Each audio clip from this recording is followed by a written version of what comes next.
120여 년 전, 동방의 작은 나라 조선 땅에 말씀의 능력이 임했다. 머나먼 중국의 피음방으로 알려진 은자의 나라 조선.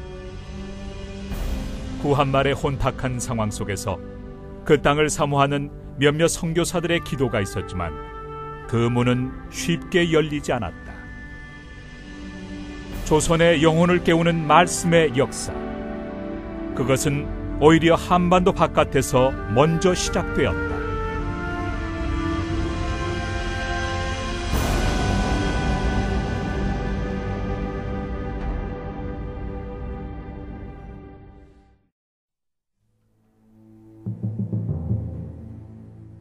존 노스와 맥킨타이어 선교사. 극단적인 쇄국 정책으로 인해 조선 땅으로 들어올 수 없었던 이들은 중국의 만주, 심양 등지에 살고 있는 조선인들을 대상으로 전도를 시작했다. 홍삼 장사를 하는 서상륜을 만난 것도 바로 이때이다. 로스를 통해 예수를 영접하게 된 서상륜은 이응찬, 백홍준, 이성하 등과 함께 로스를 도와 신약 성경을 낙곤으로 번역하는 사역에 동참하게 되고 1882년 처음으로 누가복음을 번역한 예수 선교 누가복음 전서를 펴내기에 이른다. 이것은 조선 땅에 최초의 선교사가 들어오기 3년 전의 일이었다. 그리고 1887년 마침내 최초의 완역 신약 성경 예수 선교 전서가 번역되기에 이른다. 한편 일본에서도 유학생 이수정을 중심으로 성경 번역이 이루어져 1885년 마가복음을 번역한 신약 마가전 복음서 언해가 나오게 되고 한반도 최초의 개신교 선교사인 언더우드와 아펜젤러가 바로 이 복음서를 들고 조선에 첫 발을 내딛게 된다. 이렇게 외국인 선교사들이 본격적으로 사역을 펼치기도 전에 한글 성경은 이미 여러 사람의 헌신에 의해 널리 보급되어 읽히게 되었고 한반도 초기 선교의 가장 강력한 원동력이 되었음은 말할 것도 없다. 그들은 무수한 박해에도 불구하고 만주에서 번역 출간된 성경들을 은밀히 국내로 반입시켰다. 이후 권서인으로 활동한 서상륜은 3년간 무려 15,000권이 넘는 성경을 손수 보따리에 짊어진 채 목숨을 걸고 국경을 넘나들었다 하니 웬만한 믿음과 열정으로는 도저히 감당할 수 없는 일이었다. 언더우드 선교사가 입국했을 때 이미 서울에 신앙 공동체가 있었던 것도, 선교를 시작한 지 2년 만에 수십 명에게 세례를 베풀 수 있었던 것도 바로 이같이 목숨을 건 성경 보급의 노력 때문이었다. 그래서 언더우드는 본국 선교부에 씨를 뿌려야 할 때에 이미 뿌려진 씨의 열매를 거두고 있다고 보고했다. 이처럼 한국 교회는 초기부터 우리말 성경을 통해 건강하고 자생력 있는 토착 교회로 성장할 수 있었던 것이다. 1907년 마침내 하나님은 한반도에 놀라운 부흥의 물결을 일으키셨다. 평양에서 시작된 부흥의 물결은 불과 2년 뒤인 1909년에 100만인 구령운동을 펼칠 만큼 한반도 전역을 휩쓸었다. 한반도의 영적 부흥은 당시 열강의 위협 아래 풍전등화와 같은 조선의 운명을 하나님이 능히 지켜주시리라는 기대와 소망 가운데 결코 멈추지 않을 것만 같았다. 그러나 1910년 조선은 결국 일본 제국주의의 총칼 아래 강점당하고 말았다. 선교사들은 쫓겨나고 교회는 신사참배와 배교를 강요당하는 극심한 핍박의 길로 들어서게 되었다. 복음을 받았을 뿐만 아니라 큰 부흥을 맞이한 한민족에게 왜 이러한 시련이 일어나야만 했을까? 그러나 하나님은 이 고난의 역사를 통해 놀라운 일을 시작하셨다. 은둔하는 백성 한민족을 한반도의 우물에서 끌어내어 온 세상에 흩뿌리는 역사를 시작하신 것이다.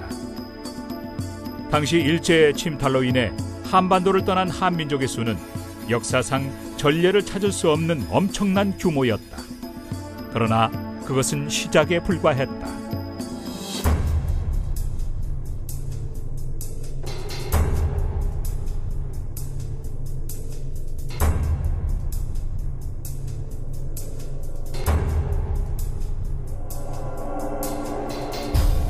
해방 이후에도 한반도는 정치 사회적 혼란과 6.25라는 동족 상잔의 비극을 겪으면서 민족의 대이동이 가속되었다.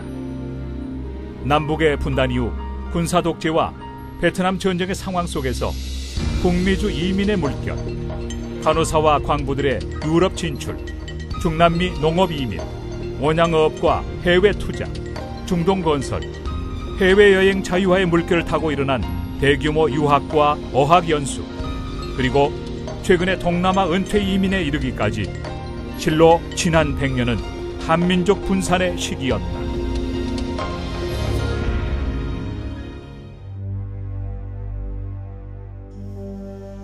하나님은 한민족의 흩어짐을 통해 무엇을 이루고자 하셨는가?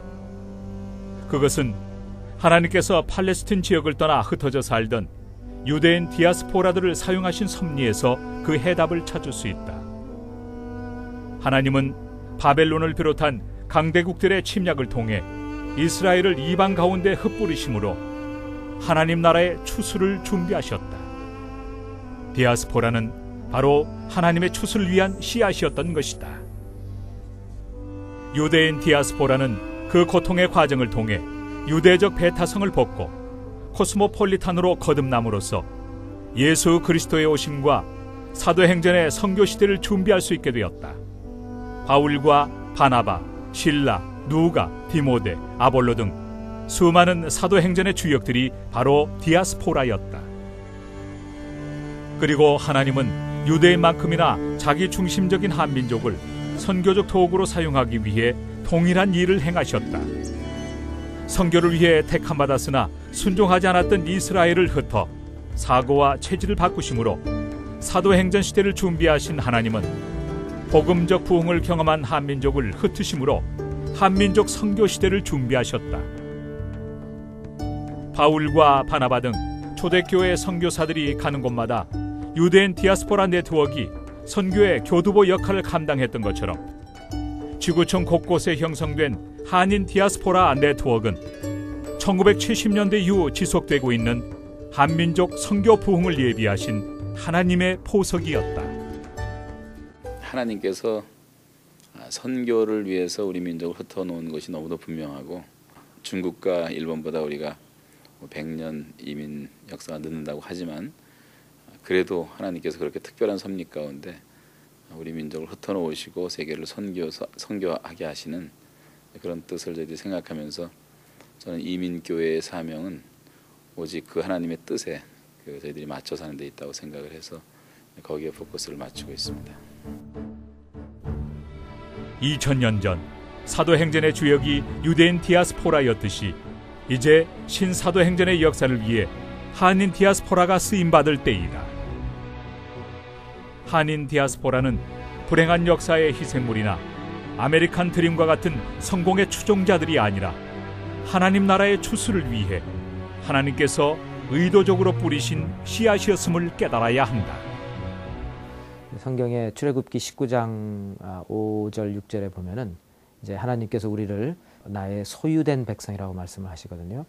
거기에 소유라는 말이 그 히브리어의 세길라라는 말을 쓰는데, 그 말은 이 부동산이라는 개념보다는 동산이라는 개념입니다. 그러니까 하나님께서 언제든지 우리를 움직이고 싶을 때는 우리는 사실 움직여져야지만 되는 우리의 정체성이라고 생각하거든요. 그래서 디아스포라는 결국 하나님 손 안에서 우리가 언제든지 원하시는 대로 우리가 옮겨주시면 옮겨가고 하는 그런 것이 우리의 정체성이 아닐까 생각을 해봅니다.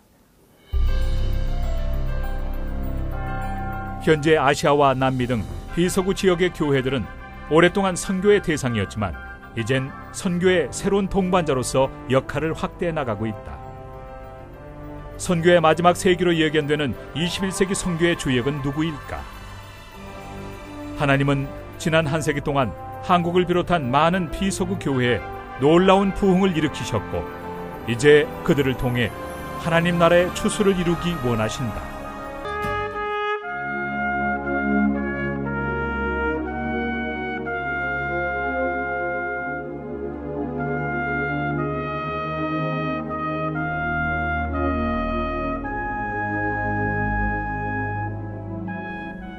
하나님은 한민족에게 고난의 역사를 통해 하늘의 씨앗을 뿌리셨다.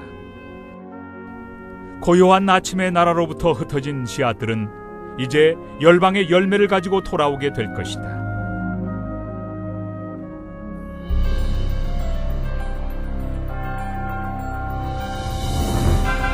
선교의 마지막 때를 향한 하나님의 애타는 부르심에 누가 나서야 할까? 그것은 바로 이때를 위해 하나님께서 뿌리신 복음의 씨앗, 한인 디아스포라들이다. 한인 디아스포라여, 하늘의 씨앗이 되어 역사의 생명을 이어가라.